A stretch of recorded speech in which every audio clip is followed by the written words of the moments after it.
Sunday was one of those days I wish I wasn't right. 19-6 run with free picks, including a fifth straight NBA winner with the Miami Heat. Now, I told you and I broke down the game yesterday that I thought the way to go obviously was Miami, catching the 4.5, even 5 points in some circles, but I thought it would be a 2 or 3 point game, and I thought the Spurs would prevail. Now, naturally, I had some skin in the game, and I still do because I have San Antonio as a series play, as the second ever 20-dime release of my career in the NBA. And I was very happy after game one with the air conditioning breakdown and LeBron cramping up.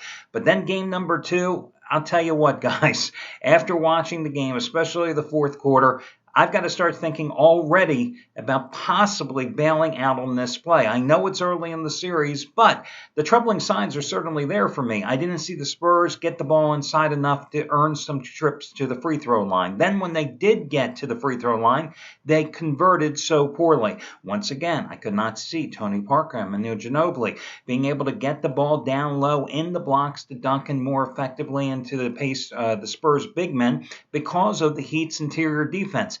I mean, a positive sign was the fact that the Spurs cut down on their turnovers from 23 to 11, but they weren't particularly productive offensively. As for LeBron going off, as I noted in yesterday's video, I thought that was going to happen anyway. D-Wade got his points, but, you can't let Chris Bosh and Rashard Lewis, whose career was effectively over about 34 years ago and has been nothing but a journeyman bench player, suddenly put in the starting rotation here late in the Pacers series, and look at how productive he's been. You've got to stop the accessories for the Heat. You can key on the big three, but you got to really just let LeBron and D-Wade get their points, and you got to worry about turning everybody else off. So, the positive sign, for me at least personally, which has me still on the fence in terms of bailing out, is because of the change in the format of the NBA Finals. After 29 years of having that ridiculous 2-3-2, we're now back to the standard 2-2-1-1-1-1. That, of course, is very positive in my eyes because I don't have the prospects of the Spurs playing three straight on the road over a 7-8 day period in Miami. But again, it's still somewhat early. Now, in terms of my other plays today, or Sunday, of course, yesterday, I put myself on the line once more with another charity play of the week selection, and I delivered. 10-dime winner number 6 in a row. You got it. The Angels on the run line, $1.30 dog, beating the Chicago White Sox 4-2. You got that $75 play absolutely free. And guys, you realize now the charity play of the week. That was winner number 36 out of 59. It is cashed 8 of the last 11 times it has been released. 5 times in that stretch, including each of the last 3 winners. I have personally put myself out there and given you the winner, and each and every time, it's been a nice juicy dog. $1.30, $1.35, and $1.45 run line dogs. Those are the last 3 charity play of the week selections you've gotten from me, and they've all been free, and they've all been winners. So now it's time for you to do your part. And today I bring you the story about a young boy by the name of Ian Swore, who passed away on Saturday.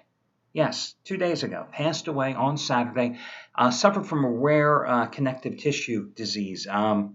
It's the type of disorder where the skin is so fragile that a scratch, a bump, a trauma basically makes the skin disintegrate. And it's a very rare disease.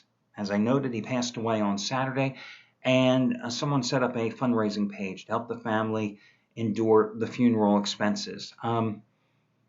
I just can't imagine what that situation is like. There is a family that lost their oldest child. There is a family with 3 siblings who lost their older brother.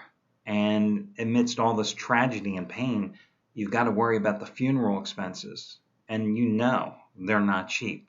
So, somebody put a fundraising page up, and I thought it would be a perfect thing for you all to do here.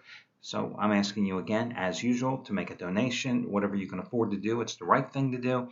And as I always point out, I don't think you can have enough positive karma, not just when gambling comes around, but in your life overall. And this is definitely a way to earn some positive points in that particular department. PayPal, Visa, MasterCard, American Express accepted. Just click on the link here below my video. You'll read more about this little guy, the story and you'll see all the payment links as well. You know, the Charity Play of the Week program, something I started 2.5 years ago. Together, we've built a community of caregivers. You have easily contributed. Well, I think it's close to $350,000. And again, it's just a guess on my part because I don't know who you are. I don't know what you're contributing. I know what my contributions are, but I don't know particularly yours. But I go to the pages and I see all this money rolling in. It's got to be like $350,000 over the past couple of years. But again, it's the right thing to do, and I'm asking you to make a contribution once more. You know, that Spurs game yesterday was devastating for a number of the handicappers here at the site because with the Spurs going cold at the end of the game, it cost you any chance for the over, which, of course, was a blow to Gabriel Dupont, who had the second ever 150-dime play of his career on the over in the contest. And, of course, with the Spurs' total collapse, their inability to hit the broadside of the barn in the final minute and 38 seconds or so in that contest cost them any possibility of even getting close to sniffing for the cover in that game. And remember, this is a game they had an 11-point lead at one point, but a second straight fourth-quarter collapse really didn't help their cause, obviously, as you saw. And from a betting perspective, it hurt Jeff Benton. It hurt Scott Delaney. In fact, I don't think there were any handicappers here at the site that had the Miami Heat other than yours truly, and I gave that to you as a free selection. FYI, for me today, I am also coming right back with another 10-dime release. It's my 10-dime winner number 7 in a row. It's on one of your late games this evening, so that's what I've got going. In terms of other coupons, how about Shawn Michaels? Saturday hit a 50-dime play. Sunday came right back with another 50-dime play. Kansas City over New York 2-1. You got it as the 777 play of the day. Today, I thought I'd do something a little different. You know, Sean is going for winning day number 98 out of 155. And he's not an everyday handicapper, so that's an accumulation of 12 months of action in all sports combined. So, winning day number 98 out of 155. He has made $10 bettors over 25 grand in those past 12 months. And today, 50-dime underdog game of the month. Better than half price, so. Not the half price play of the day. Better than half price. You save $65. Check it out. Coupon code is Sean65, and you'll see how cheap you get it. Sean65 is that coupon code. $9 payday payout. Oh, you know what? Hey, FYI. There was somebody that did have a win yesterday. Steve Budin's New York Crew, now 2-0 in the NBA Finals, as they had a 50-dime play yesterday on the Heat in the first half.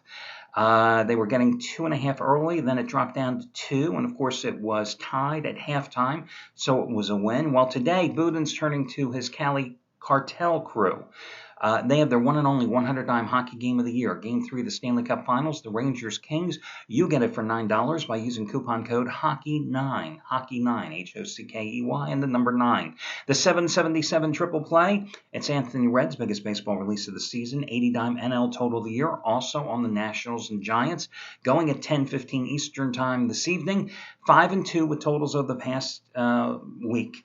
Twice you got total trifectas, 3 30-dime total releases from them. He had 4 out of those 6. You got them each for $777. Well, today for $777, you get a play that's more than double the strength. His 80-dime NL total of the year, biggest baseball play of the entire season, side or total.